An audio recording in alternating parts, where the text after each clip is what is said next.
नमस्कार, बिहार मिथिला न्यूज में आपका स्वागत है। मैं हूं मनोज। देखिए, चुनाव के लिए हम बता दें, अब अंतिम समय और अंतिम निर्णय प्रत्याशियों के लिए है। प्रत्याशी सभी 10 विधानसभा दरभंगा के और उनके समर्थक पटना में डेरा जमाए हुए हैं। भारतीय जनता पार्टी, जनता दल यूनाइटेड में तो खास हलचल नहीं है, क्योंकि लगभग सीटों के बंटवारे पर बात चल रही है, लेकिन प्रत्याशी शांत है, क्योंकि लगभग दरभंगा में तो लगभग तय हो चुका है 4 विधानसभा जो जदयू लड़ी थी। इसके अलावा बता दें 6 विधानसभा ऐसे हैं जिस पर भारतीय जनता पार्टी के उम्मीदवार दावे कर रहे हैं। उसमें कई प्रत्याशी ऐसे हैं जहां पर दो दो प्रत्याशी हैं, कई कई जगह 3-3 प्रत्याशी हैं, कई जगह 4 नाम गया है। लेकिन देखिए, कोयठी विधानसभा की हम बात करें, कोयठी विधानसभा में जो समीकरण है, उस समीकरण को जरा समझना आपको आवश्यक है। लेकिन एक बड़ी खबर बता दें, कल हमने एक चलाया था कि फराज फातमी के जन्म दिवस पर तोहफा दिए गए थे। तोहफा जो उनके समर्थक जो नेता थे उन लोगों ने दी कि इस बार फराज फातमी केवटी से कैसे जीतेंगे। देखिए, केवटी के अलावा हमने ये भी कहा था कि यह संभावना है कि वो हायाघाट से भी उनके नाम जा सकते हैं, उनका नाम अलीनगर से भी जा सकता है। ये संभावना व्यक्त किए जा रहे थे। लेकिन आज जो संभावना उभर कर आ रही है उसमें यह है कि फराज फातमी को दरभंगा शहर से भी लड़ाया जा सकता है। एक विकल्प यह भी है, क्योंकि यहां राष्ट्रीय जनता दल में कोई बड़े ऐसे कद्दावर नेता नहीं है। और खासकर बता दें कि जो मोहम्मद अशरफ फातमी, जिनको राष्ट्रीय जो उनके की अध्यक्ष बनाया गया है अल्पसंख्यक का, उनके कंधों पर जिम्मेवारी है कि दरभंगा के 10 विधानसभा में मुस्लिम बहुल जहां पर जनसंख्या है उसको इस तरह प्रेरित करना, ताकि कोयठी विधानसभा ही नहीं, दरभंगा के 10 विधानसभा या मधुबनी और समस्तीपुर के कुछ संबंधित जो विधानसभा है वो राष्ट्रीय जनता दल यानी कि जीत सके महागठबंधन। चलिए, इसी पर हम आपको बता दें कि इस बार का जो समीकरण है, अभी एक चर्चा हम बता दें, हो सकता है कि फराज फातमी को दरभंगा शहर विधानसभा से लाया जा सकता है, लेकिन दरभंगा शहर विधानसभा से आवेदन नफीसुल हक, रिंकू वार्ड 31 के पार्षद और अभी अल्पसंख्यक समुदाय के लिए जितने बड़े कार्यक्रम हुए सभी में उनका चेहरा दिख रहा है। नगर निगम के कई पार्षद उनके साथ हैं। इन तमाम बातों के बीच आज जो पटना से सूत्र हमारे बता रहे हैं उसमें यह भी है, एक संभावना व्यक्त की जा रही है कि फराज फातमी को दरभंगा शहरी विधानसभा से लड़ा जा सकता है। यहाँ 88,000 से ज्यादा अल्पसंख्यक है और फराज फातमी यानी कि अली अशरफ फातमी को सिर्फ अल्पसंख्यक ही नहीं बल्कि सभी समुदाय के लोगों के बीच उनकी अपनी पकड़ है। हम बता दें 3,05,000 इस बार कोयठी विधानसभा में वोटर है, और इस वोटर का जरा पूरी तरह समझ लीजिए। 1,05,000 या 1 लाख के आसपास अल्पसंख्यक वोट कोयठी में है अगर फराज फातमी कोयठी लड़ते हैं तो। और दूसरी बात हम बता दें कि देखिए, वहां का समीकरण कुछ अलग सा है। अलग सा इसलिए कहें कि वहां के सांसद हैं अशोक यादव। अशोक यादव काफी गंभीर हैं और अशोक यादव हमेशा से वहां अपना भारतीय जनता पार्टी के पकड़ को मजबूत करने के लिए काम करते रहे। और अशोक यादव से भी ज्यादा अगर कोई ज्यादा सक्रिय है तो वो है हुकुमदेव नारायण यादव, जो कि 3 बार मधुबनी के संसदीय क्षेत्र से चुनाव जीत चुके हैं। देखिए, हुकुमदेव यादव में एक खासियत है कि वो अभी भी लोगों के संपर्क में है। सुबह उठकर सुप्रभात कहना, लोगों से विचार लाना और अपने क्षेत्र के जो मधुबनी लोकसभा जहां के अशोक यादव सांसद हैं उस क्षेत्र के लोगों से बातचीत करते हैं, विश्लेषण करते हैं। हमें भी कभी कभी फोन कर हमसे विश्लेषण जानने का प्रयास करते हैं, अपनी राय देते हैं और बताते हैं कि मनोज जी, इस क्षेत्र में जाकर देखिए कितनी समस्या है यहाँ के लोगों की। तो इन तमाम बातों की जानकारी जो है वो हुकुमदेव यादव देते हैं।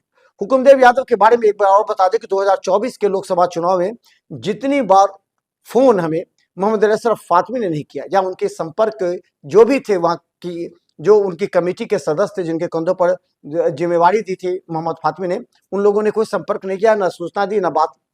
लेकिन हुकुमदेव यादव हमारे संपर्क में लगातार रहे और यही बात थी कि कोयठी विधानसभा से 10,000 से ज्यादा लीड किए और अशोक यादव 1,51,000 के मत से इस बार चुनाव जीते हैं, जो कि पिछली बार आपको हम बता दें करीब 5 लाख से लीड किए थे और फातमी की वजह से ये 1,51,000 पड़ा है। इसके पीछे तो कुछ कारण होगा जिसका विश्लेषण भी उन्होंने किया।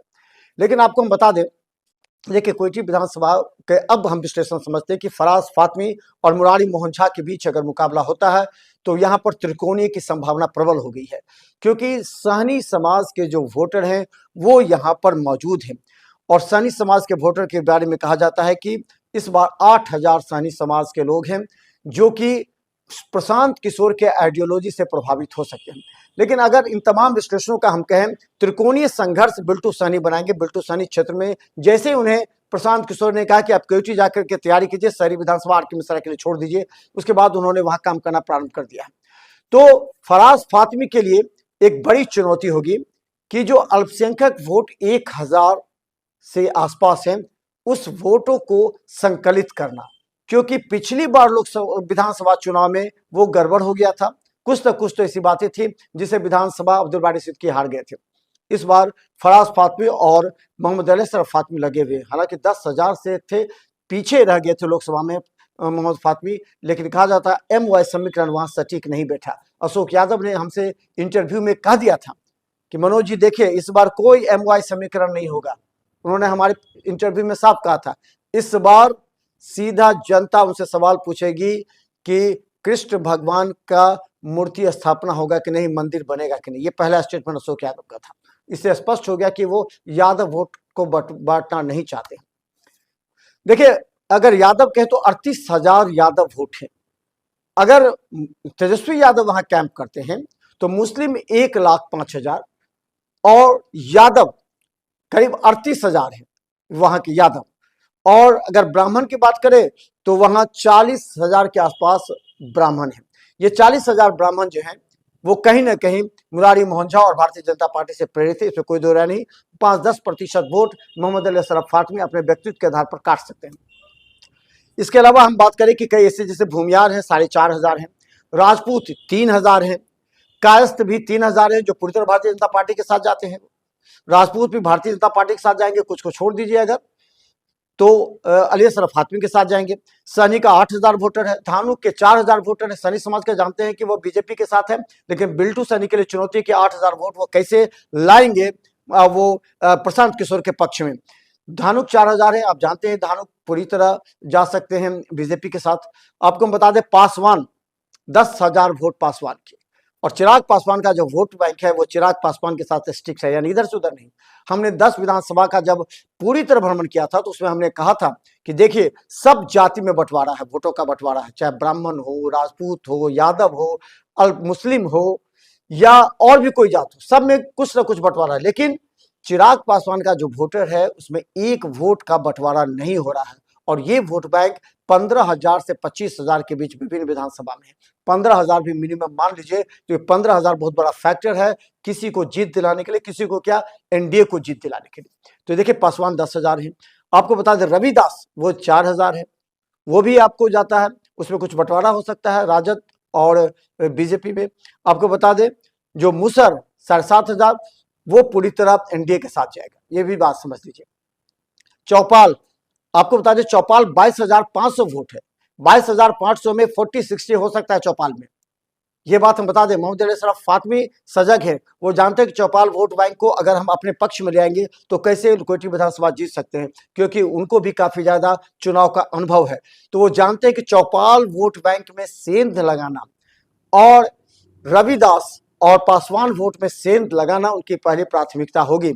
वहीं बता दें कि सहनी समाज में भी वो सेंध लगा सकते हैं। तो इस परिस्थिति में हलवाई 5,000, तो ये ज्यादा आपको चौपाल, पासवान, रविदास और ब्राह्मण, यादव और अल्पसंख्यक, ये मोहम्मद अली शरफ फातमी की पहली प्राथमिकता, उस पर उन्होंने रणनीति पर काम करना भी प्रारंभ कर दिया है। लेकिन बिल्टू सैनी भी कम नहीं है। बिल्टू सैनी प्रशांत किशोर के सामने ये चैलेंज देकर के आए हैं कि जितना सारी विधानसभा में हम वोट लाते उससे अधिक ला सकते हैं, क्योंकि उनकी नजर में कोयटी के युवा प्रशांत किशोर के साथ जुड़ सकते हैं। यानी अगर सहनी समाज 8,000 वोट में अगर 6,000 वोट भी बिल्टू सहनी को दिया तो और तमाम जो युवा वर्ग है वो अगर वोट 15,000 भी देता है तो निश्चित तौर पर एक बड़ी जीत तो नहीं, लेकिन वो बहुत कुछ वोट बैंक में सेंधमारी कर अपनी स्थिति को मजबूत कर सकते हैं बिल्टू सैनी। मुरारी मोहन झा ब्राह्मण के 40,000 वोट के अलावा और तमाम जिसमें क्या रविदास हो या फिर मुसर समाज के हो, फिर पासवान हो, सभी को एकत्रित करने में जुटे हैं। और इस तमाम कोशिशों के बावजूद मुरारी मोहन झा और मोहम्मद अली अशरफ फातमी जो पीछे पर्दे के पीछे हैं और सामने में डॉक्टर फराज फातमी हैं, उनके साथ चुनाव में आमने सामने की टक्कर हो सकती है। तो त्रिकोणीय संघर्ष क्वेटी में आसार नजर आ रहे हैं। अब बात सीटों की, देखिए सीट 3 दिन के अंदर फाइनल हो जाएगा कि क्वेटी विधानसभा से कौन लड़ेंगे। क्वेटी विधानसभा से आपको बता दें कि मोहम्मद अली अशरफ फातमी पूरी तरह पहली प्राथमिकता दिए हैं, लेकिन पार्टी अगर उन्हें अलग सीट अगर देती है, चाहे दरभंगा शहर दे, हायाघाट दे, वहां भी मजबूती से लड़ सकते हैं, क्योंकि अली अशरफ फातमी का इन तमाम क्षेत्रों में अपनी मजबूत पकड़ है, जिसके बल पर वो चुनाव दमखम के साथ लड़ सकते हैं। बिल्टू सैनी अब जानते हैं कि संसुराज से लड़ेंगे। वहीं बता दें मुरारी मोहन झा भारतीय जनता पार्टी से चुनाव लड़ना लगभग 70% तय है। 70% हम इसलिए कह रहे हैं कि आप जानते हैं अंतिम समय में मुरारी मोहन झा को यहाँ का टिकट दिया गया था, हरीश सैनी से वो टिकट छीन करके। इन तमाम बातों को लेकर के हम बता दें कि इस बार टक्कर तो है, लेकिन जो राजनीति और रणनीति से चुनाव लड़ेगा वही चुनाव जीत सकता है क्वेटी में। और क्वेटी विधानसभा पर हमारी पैनी निगाह है, क्योंकि हम 12 पंचायतों में कई चौक चौराहों पर क्वेटी में जाकर जब जनता से हमने राय ली थी तो 2 भाग में बटे थे। उस समय तक बिल्टू सैनी नहीं थे, भाजपा या आरजेडी। अब देखना है बिल्टू सैनी के आने के बाद क्या समीकरण बदलता है। तो देखते रहे बिहार मित्र न्यूज़। यूट्यूब पे सब्सक्राइब कीजिए, यूट्यूब पे सिटी केबल दर्श पर लाखों लोग हमें देख रहे हैं। 3 दिन के बाद बिहार मित्र न्यूज़ पूरी तरह पटना से रिपोर्टिंग करेगी और बताएगी कि किस विधानसभा से किसे टिकट मिल सकता है, कौन प्रबल दावेदार है, और जिसे टिकट नहीं मिला वो अगर खामोश हो गया तो उस दल पर कितना प्रभाव भी पड़ेगा। जैसे क्वेटी में धीरेन्द्र यादव यानी हम बताए धीरज यादव के बारे में कहा जाता है कि अगर उसे टिकट नहीं मिला तो वो नाराज होकर के अगर निर्दलीय से चुनाव लड़ेगा तो क्या प्रभाव डाल सकता है। इन तमाम विश्लेषण लगातार करते रहेंगे।